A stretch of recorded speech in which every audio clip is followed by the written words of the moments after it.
এই ফুলগুলো হচ্ছে নাগলিঙ্গম ফুল।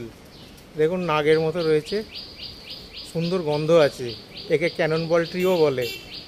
নাগলিঙ্গমের ফুল গাঢ় গোলাপি সঙ্গে হালকা হলুদ রঙের মিশ্রণ। পাপড়ি ছটা, গোলাকার, কুল্লি পাকানো, যেন ফণাতলা সাপ। সাধারণত বেশিরভাগ উদ্ভিদের ফুল শাখায় ফুটলেও নাগলিঙ্গমের ফুল ফোটে গাছের মধ্যগুঁড়িতে। গুঁড়ি ফুঁড়ে বের হয় ছড়া, তারপর শত শত ফুল। ফুল ভর্তি গাছ দেখলে মনে হয় কেউ বুঝি গাছের কাণ্ড ছিদ্র করে ফুলগুলোকে গেঁথে দিয়েছে। নাগলিঙ্গম ফুলের গন্ধে রয়েছে গোলাপ আর পদ্মের সংমিশ্রণ। ইংরেজিতে এই গাছকে বলে ক্যানন বল ট্রি, অর্থাৎ কামানের গোলাপ। বাংলায় গাছটির একটি লোকপ্রিয় নাম হলো হাতির জোলাপ গাছ। এর বিজ্ঞানসম্মত নাম কুরুপিটা গুইয়ানেন্সিস। ভারতে নাগলিঙ্গমকে শিবকামান নামে ডাকা হয়।